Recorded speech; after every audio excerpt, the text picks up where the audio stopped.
may know her. Dorothy came, she was with us last year for the original Garlic Festival, and the people loved her, and so did we. As soon as I had an opportunity to give her a call back, she was the first call on my list to call and say, would you please come back and demo for us? And she graciously said yes. And I wanted to... Thank you. and I wanted to introduce a couple of very, very important people that are sitting in the crowd, and that is Danny and Dylan, the grandbabies. And the reason and there's a reason for introducing them. So, Dorothy McNett. After graduation from the University of Northern Iowa, Dorothy moved to California and taught junior high school foods nutrition for several years. After 30 years, she owned and operated gourmet cooking stores in Sunnyvale, Redwood City, Cupertino, and Hollister. She taught cooking classes weekly. One of her most exciting and rewarding challenges was creating a television show, Cooking with Dorothy McNett, focusing on local food products and broadcasts throughout Central California. She had an opportunity to travel many countries for food and wine tours, always gathering recipes and ideas, teaching and cooking. She has been a food writer off and on for newspapers and food magazines. She currently is doing an independent food events in Monterey and San Benito County areas, as well as having organized a cooking club where she teaches and presents food wines with friends. She also has an opportunity to spend time with grandchildren, teaching them how to cook and appreciate fine food. The last sentence is my favorite part. I added that. Teaching grandchildren how to cook. I have 2 grandchildren. They're always with me in the kitchen. Yes, that's so fun. So, Dorothy, you're on. Thank you. Thank you. Thanks. And thanks for coming and being here. This is always so special. This tent is wonderful, isn't it? And then the breeze is nice and all of this. And I know you all like to cook and eat, so here we are. And featuring olives. The first recipe that I'm going to do, and I think you all have a recipe sheet. The first one, I play on words here, olive with olives and cheese. And you know, in many parts of the world, olive is said, olive. So I changed that to olive with olives and cheese. So that's going to be the first thing that we're going to do. And it's a little bit like making a tapenade to put over something. And have you ever baked cream cheese? Some of you, if you've taken some of my classes from years ago, you did this. But just take a nice 8-ounce package of cream cheese, and I kind of like this Clover brand. There's lots of really nice ones. But take it out and put it on a a heat sensitive, or a dish that you can put in the oven. So like something like this, or those beautiful Polish pottery plates. You probably have some of those, things like that can go in the oven. And it takes about 30 minutes at 325 degrees, so it's not hot. But what it does, it doesn't melt the cheese, but see how it turns it kind of brown a little bit? It changes the flavor a bit, and it's very nice then when you put a tapenade or anything on it. I know B&R Farms are here with their wonderful apricots, their apricot marinades and their jam, and that's just delicious poured over one of these. So keep that in mind. So I did that ahead of time so that we didn't have to worry about it here, because then it needs to cool down a little bit. So if I set that there. And then another thing I brought along, just because it's so beautiful. I found this at one of the thrift shops, Too bad about the economy, but there's so many interesting things in the thrift shops that you can look for. But this is an olive server. Is this incredible? So you just put the olives out on here and just set this out on the table. Isn't that beautiful? So you'll eat more olives if you have a more beautiful dish to put them in. Set that aside. So let's make this quick tapenade. I like to use my food processor for doing that, but of course you can also chop them up, or before food processors it was mortar and pestle and so on. But I use the steel chopping blade, put that in, and we're going to be using some nice garlic. So I like to have it running, turn that on, and then drop the peeled cloves of garlic in. And they chop up quickly, making it nice and fine. So, when you have to do a whole lot of garlic chopped up, this is a really good thing to know about. If you have the machine running and then you put the garlic in, it catches it and keeps it from getting lost on the bottom. But if you had put them in and then turned on the machine, some of the garlic will stay underneath the blade. So that's the little technique involved with that. Now we just add everything else. You know, I don't have a store now, but I'll never stop talking about accessories and things. This is an olive spoon. Did you get one of these when I had the store? This is a spoon that has little holes in it.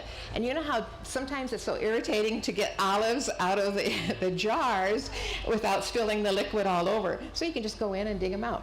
And so keep that in mind. Look for that as you're out and about. So I have just some nice black pitted, like a Kalamata style olive, but any of our wonderful San Benito County black olives that you can find here would be great to put in here. So we can just go ahead and put those in. And then I'm going to put in a couple of tablespoons of capers. And again, this handy dandy little spoon is nice for that. And I also love the nice long handle. You know, sometimes you just have to get in here and do this. And then if you needed to, you could strain it. So a couple of teaspoons or so of our wonderful capers. And then we will also put in some parsley. And look at this, isn't this beautiful? Broadleaf parsley, but it can be basil if you'd rather, or a combination of both.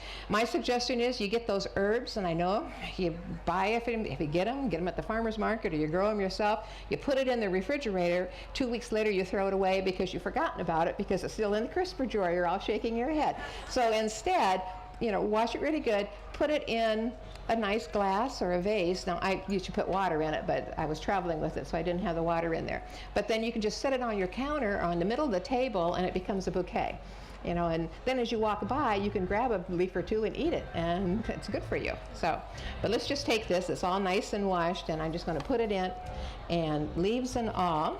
Let me get my scissors here.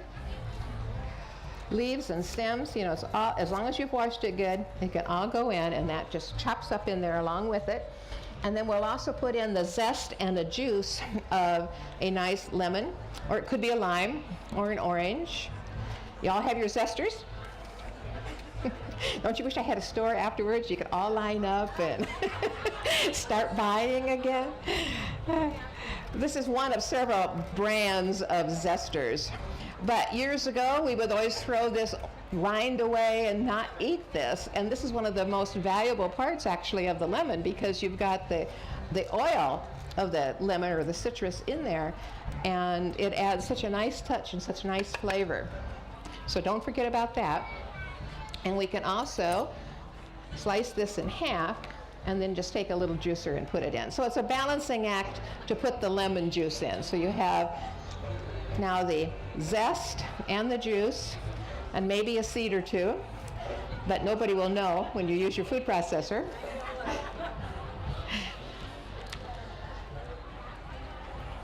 And then about 3 tablespoons or so of our nice, wonderful San Benito County extra virgin olive oil. Aren't we lucky to be living in such a wonderful area to have all of this great stuff at our wonderful disposal here to use? That's so great. So I'm going to grab this one right here. This one looked good. This is Big Paw, California, and I haven't had this before, but extra virgin, local, be beautiful. And the color, look how gorgeous that color is. So measure it if you feel you need to with your measuring spoon, but just drop in about 3 tablespoons or so. And I also many times will wait and put that in after I have pulsed everything else. You know, either way, with a food processor, it works nicely. Oh, sorry. So just whirl this, and you can pulse it. Oh, and you see that when I use the black olives, we get a really nice dark tapenade, but we could also have used the green olives, and then it would be a much lighter color, either way. And here's my cream cheese. So now, using our silicone spatula, we will scoop this out and just put it on top, and then have some bread slices or crackers or raw veggie sticks, you know, on and on and on. That beautiful flat bread that the chefs before me made, you know, that would just be wonderful with this cream cheese and so on. And then you can just garnish it up. And the combination of having that olive mixture with that smooth cream cheese, and that cream cheese having, you know, just has a little bit of a different taste because it had been baked. So there it is. And I like to use a couple of these nice little cheese spatulas, put it out, you know, decorate it, and away you go. So we'll put it back here.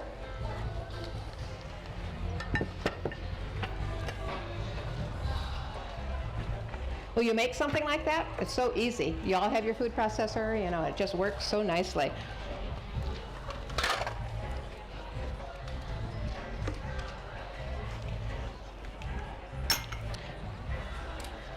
Okay.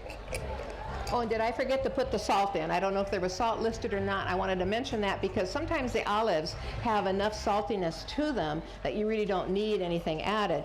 But I wanted to remember, now I live in Pacific Grove, Monterey Bay. This is Monterey Bay Salt Company. So this also is a local product. So, you know, again, we're so lucky living in this area. We have just about everything. This is really good. There's all kinds of nice sea salts. This one is wonderful, just so you know about that. Okay. Then, the next recipe that I'm going to do, it's going to be the olive oil drizzled couscous. Are you into this thing with the couscous now? And of course, you could also use quinoa if you wanted. You know, it's just nice. But the extra virgin olive oil drizzled over any of those cooked grains is so delicious with a salad with nice fresh tomatoes and all of the stuff that you can get. Couscous, kind of Middle Eastern, Moroccan. I just did my Moroccan class this past week, and we talked about the couscous because in Morocco, especially in the Tangiers area, the couscous is very, very popular. But you know, now we can buy them so easy. This is already, all you have to do is heat up the water and put it in and let it stand about 5 minutes, and it's ready to go. Whereas years ago, there were big couscous makers, you know, with the holes in them, like a great big copper pan, and your servant would have to work for probably a couple of hours with the flour to get it through to get out the couscous. But it tastes so good. So I have a pan, I have some water here, about 2 cups of water. Let's just put it on our nice little burner here. And I just want to bring that to the boil. But that also could be broth if you wanted to use vegetable stock or beef stock or chicken stock. And then after it has come to the boil, turn it off and then stir in the couscous, and so it's a beautiful color. And then also we'll add our seasonings to that. And that would be about 1/4 cup of extra virgin olive oil will go in, not during the cooking process, but when it's standing, along with some more lemon juice and the rind and the salt and the pepper. So we'll put in a little bit of our nice sea salt when we get there. So, and then in the meantime, what you can do is start cutting up whatever vegetables you want to serve with that salad, and use whatever you have, whatever you would like to put with it. I'm going to use a tomato. We're almost out of the tomato season. You know, they're still good, but they were better a couple of weeks ago. Do you agree with me on that? But, you know, eat everything when it's in season and really enjoy it. So a tomato, and then a small red or a green bell pepper. You can put a hot pepper in if you wish. It doesn't matter. A little bit of onion, and some fresh parsley again, and some mint. The mint with the taste of the olive oil and all of these things is just so good and refreshing. And you do the same thing. Get that mint, put it in a pretty dish or a glass, and let it sit on the counter, and you will enjoy it. And it's aromatherapy as well as tasting very good. And then maybe some cooked baby shrimp or whatever else you want. Toss it all together, and you've got a delicious main dish type salad. And it can be for everything. So as soon as that water comes here to a boil, let's see if we got that on. It's on, yeah. It'll come to a boil here, and we'll put that in. Let's get our veggies done.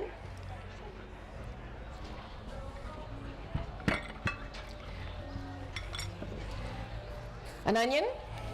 Here's the tomato and a pepper. And do you all have beautiful dishes? See, something like this, the couscous spread out on here, you know, all tossed in would be nice. Or of course it can be served in any nice, beautiful bowl. I usually do these because you can see it a little bit better as I'm working with it. But, you know, again, think about it. You want it to be attractive. We eat with all of our senses, and seeing something and it's beautiful. And a lot of times it's that presentation, and then it makes the food taste so much better. Not that it didn't taste good anyway. So here's our tomato. Just wash it good. Another gadget that you still have in your cupboards, right? Somewhere, this little tomato huller, strawberry huller. It's just absolutely fabulous to get that little bit of that stem top off of there, because then you don't get down in there and take so much away. And we'll just dice it.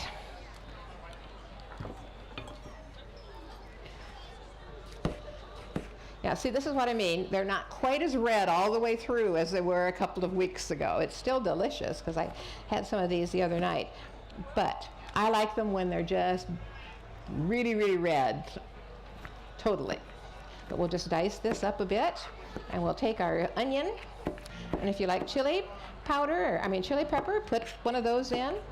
Are your knives nice and sharp?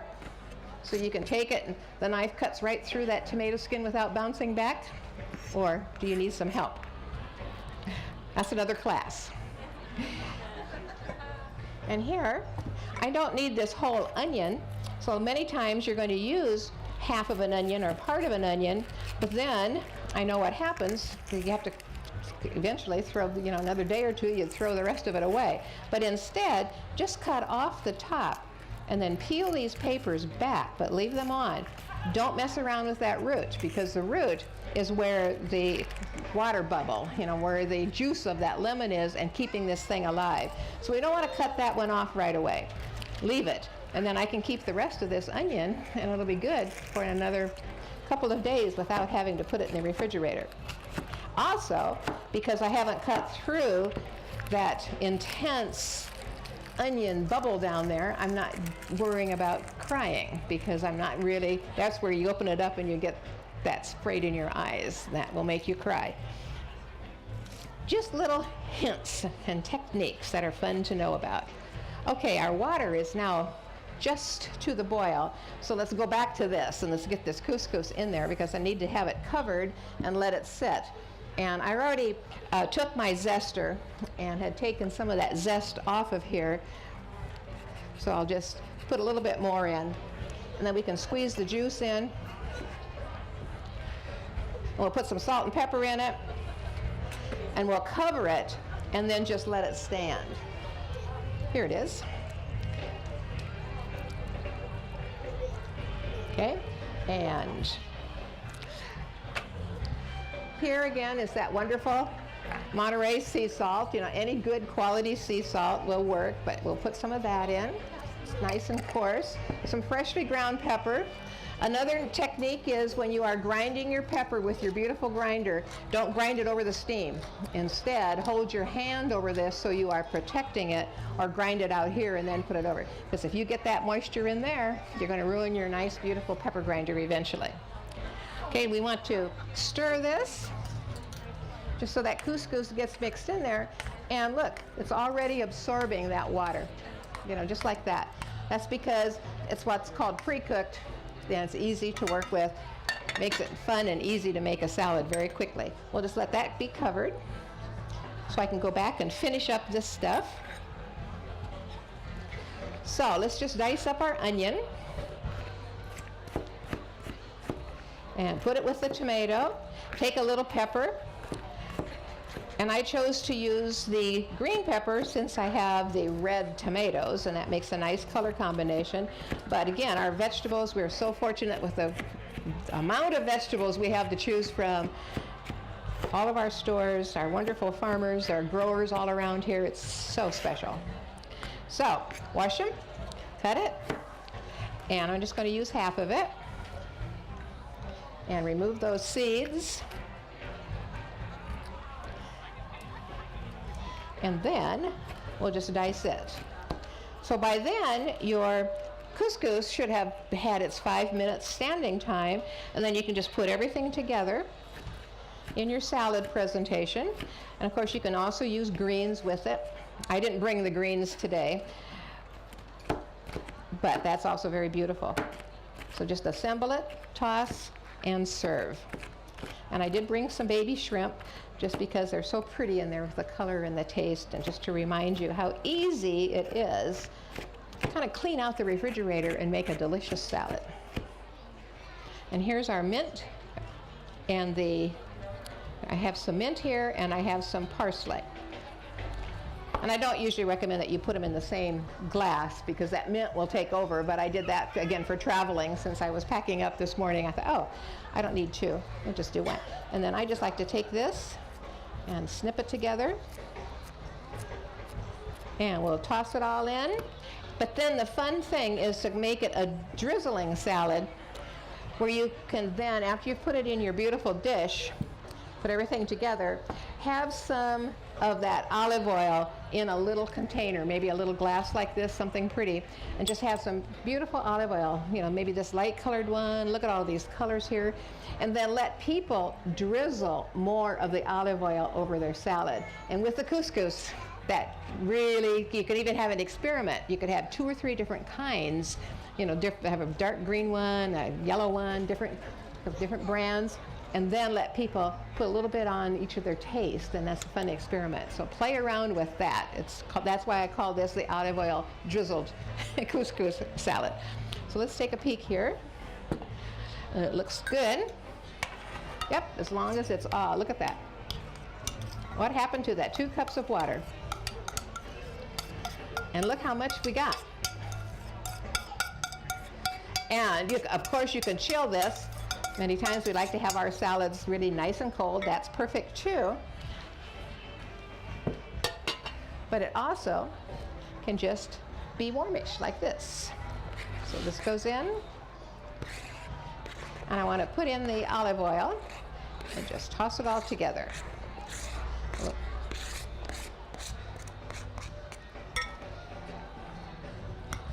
And again, see that color combination?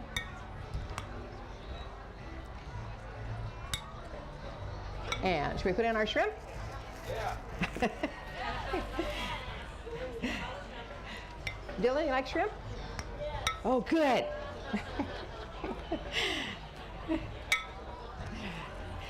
And let's see. We used this one before, didn't we? Let's try. Okay, let's do brigatinos. This is also very, very good. And we could just pour it on there, or you could do your fun little drizzle. See how pretty those olive oils are? So imagine if you'd have maybe 2 or 3 glasses or something out on the table, then people are much more aware of the olive oil. And that's what we want, an awareness of these wonderful products. So drizzle, drizzle. And maybe some more salt and pepper, and eat and eat. Since I've got this. It just makes it prettier for photography. You see, it has all of that nice glisten and sheen to it. And it doesn't taste bad either.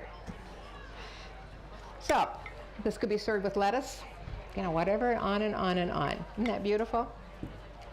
So, we'll set that over here.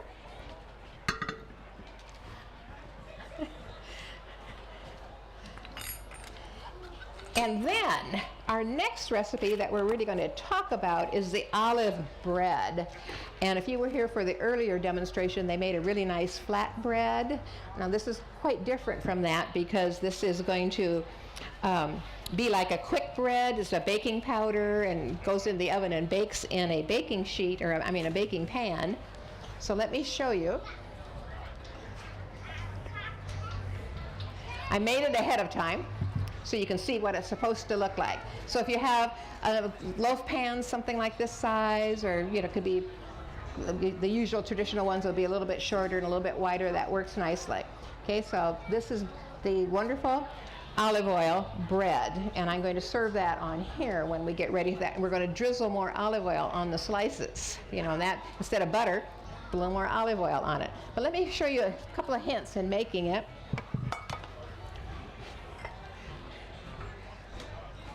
I like to use the bowl, like we call these the batter bowls. You can find these around, most of the stores have these. These are excellent because the handle is easy to work with. So first thing, you would be measuring out your flour. And I know if you've taken the classes, hi Danny. Danny knows how to do this, how to sift the flour, don't you? And Dylan knows how to do this, don't you? You want to come up and help me?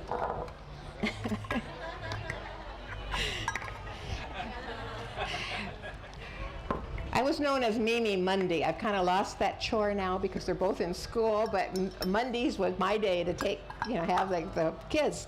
And so Mimi Monday, they would come over to Pacific Grove, and we would always bake something. So both of them know exactly what you're supposed to do with flour. So let's hope all the rest of you do. You take the flour out of that bag and get it in a canister, because dealing with flour out of those paper bags is a real mess, and you will not enjoy baking. It's hard to do. So get a canister of some kind, and then take your whisk. Grandma always sifted the flour. We don't need to do that. We have it in here, so you can just take your whisk and do this the same thing as aerating it. And I really have to do this living right on the water's edge in Pacific Grove, because we have so much moisture in the air that the flour is heavier. So it's important to do this to aerate it. But no matter what, even living here, you should do that. Then you take your spoon and go in and measure out the flour in your proper measuring cup. Overfill it, don't shake it, and then just level it off and put that in your bowl. And so you would do 2.5 cups. Now I'm not really going to do it, I'm just going to demonstrate. But a lot of you, I know, you need 2.5 cups, so what you might do is when you get to the half cup is guess.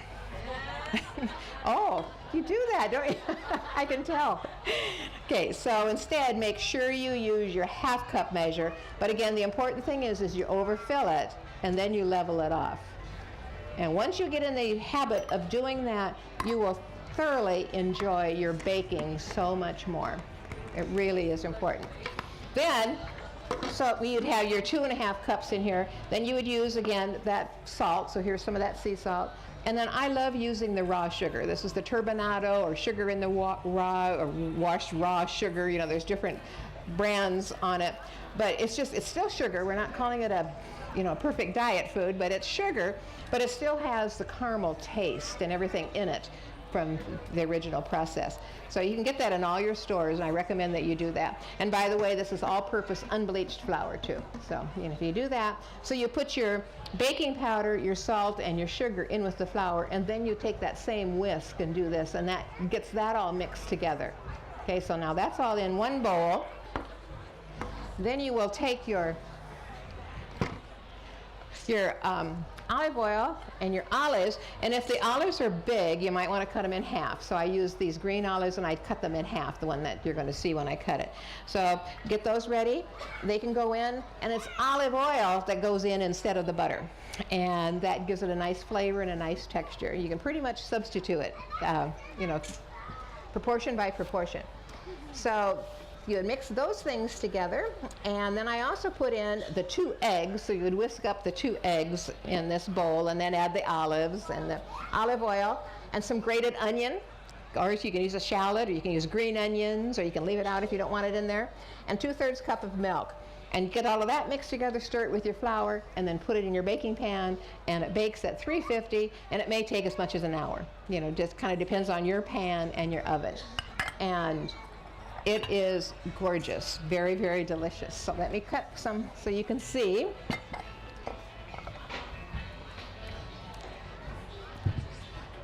And I have my bread knife here.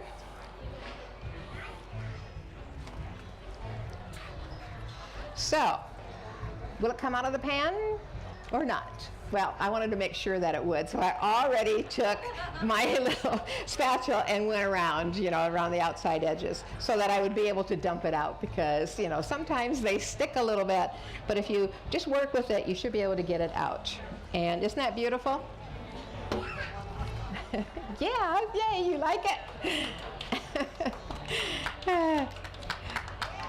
And see that?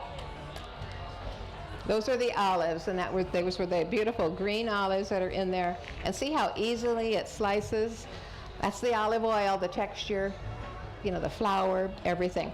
And then my recommendation, just like I drizzled on the salad, is have maybe a glass, like that little glass of the olive oil sitting here, and people could put a little more olive oil on it. It doesn't need it, but it's fun, and it tastes good, so it's up to you.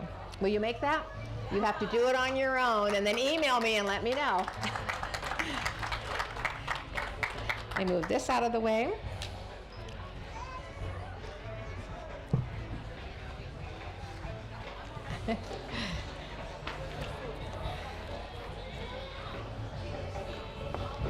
Okay, and then the other recipe that's on your sheet is really a nice appetizer. It's made for fun, and we just call these olives in coats. So what you're doing is taking some olives, and they're really delicious if they're stuffed with something. You know, you can now find lots of olives that maybe have garlic inside, or jalapeno, or pimento, or any little thing. So just drain those, take them out and drain them and pat them so that they're not souping wet. Have them patted dry with paper towels and set them aside. And then, I'm just going to walk you through this again, but you would use that food processor, with the steel chopping blade in, and then grate up some cheese, some nice cheddar cheese. You could use a nice sharp cheddar. I used, since I'm now living in Monterey area, Monterey Jack. And this one is what they call Colby Jack, because you see it's got two different colors going on in it, and it's very, very delicious. And this is about an 8-ounce package, and that's about what you need. So you don't have to measure it totally, but just so you know that what went into this was this quantity. And I grated that. You grate it with your food processor, grate it with your cheese grater. But please do not start buying those pre-grated cheeses in the plastic bags now, because if you do that, that's getting popular because everybody's very busy, but you've lost so much of the flavor. It's been done, it's processed, and instead, you're still buying it in a plastic container, but you are the one who's in charge of, and that air in it and so on makes a difference in the taste. So get yourself some good cheese. And this is what it looked like when it was grated. You can see how pretty it is. So it's got the two different colors of the Jack. Okay, and then they call it Colby Jack. That's another whole story too. We'll have to do have you guys from San Benito County come over there, and we can do something with all of those products as well, and that'd be fun.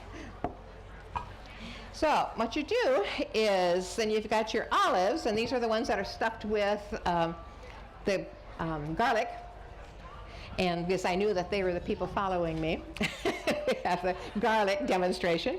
And then you'll have that mixture as you put it all in your food processor with the cheese and with the unsalted butter, some onion, some cayenne. You don't have to put it in if you don't want to, but it blends nicely with the cheese. And then some dry mustard and some salt. And then you whirl that together, add your flour and some Parmigiano Reggiano cheese to it. And then when you process it, you'll end up with a dough like this. And don't taste it, because you'll eat the whole thing before you even bake it. So shape that and take one of these olives and just kind of pack it around it so you are encasing it. So olives in coats. And do that and put them out on your baking sheet. And this recipe will make about 20 or 30 of these. So see how pretty they are? So again, this is a fun thing for the kids to do, because you can shape it into these little round discs, flatten it out, shape it around, and roll it, and put it out. So I like to use these silicone baking mats. I didn't bring my cookie sheet because of carrying it, so I just brought this. But this silicone baking mat would go on my baking sheet, and then all of these on top of it, and I wouldn't have to worry about them sticking at all. But they probably won't anyway, because of the cheese and the butter and the stuff that's in it. So really fun. When you do that, it's really, really easy and very, very delicious, to say the least. Let me cover these up here.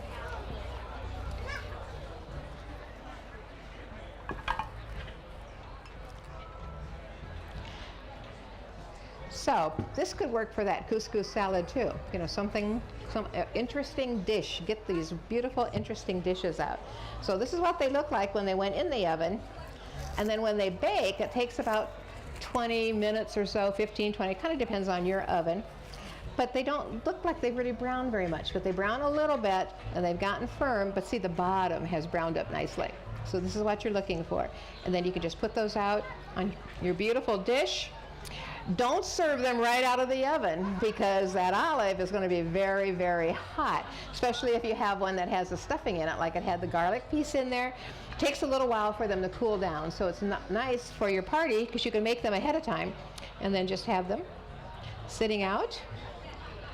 And people will wonder what they are. You know, maybe you don't want to tell them until they bite into it. And see what they say. Isn't that pretty? Can you see that? And look at this. I happen to have an olive dish. So I thought, well, this would be perfect too. So a nice serving salad bowl, and on and on and on and on. And that's my point. It's the quality of the ingredients. That's always the first thing. It's the quality of the ingredients. And we're so fortunate living in the Central Coast of California with all of these products that we can get. And then you create it, make it, and then use your nice dishes. Get all of those beautiful dishes out of the cupboards that you probably stashed away because they were grandma's and you don't want to break it. But, you know, so you broke it, you were using it, and you got the joy out of it. I highly recommend that, because that's one of the first senses that we see is, what does it look like? How many times do you have people say, oh, that doesn't look very good? So then, oh, it doesn't taste very good either. But if you take it and you put it in a beautiful container that's absolutely gorgeous, and people pick it and they go, wow, this tastes so good. And it's that whole communication with your brain power of the, then you get your taste buds going too, and that's very nice. Any questions on any of this? Anything? Is that good? Yeah, question. Oh, you sure? We're going to sit you down at this table back here when you're done with your demo, and give people an opportunity to ask you questions and, okay. and have photos and stuff taken of your dishes. Okay. So if you're done here. I'm done here. Okay, we'll do Should I that. clean up or? Okay. Thank you, thank you, thank you.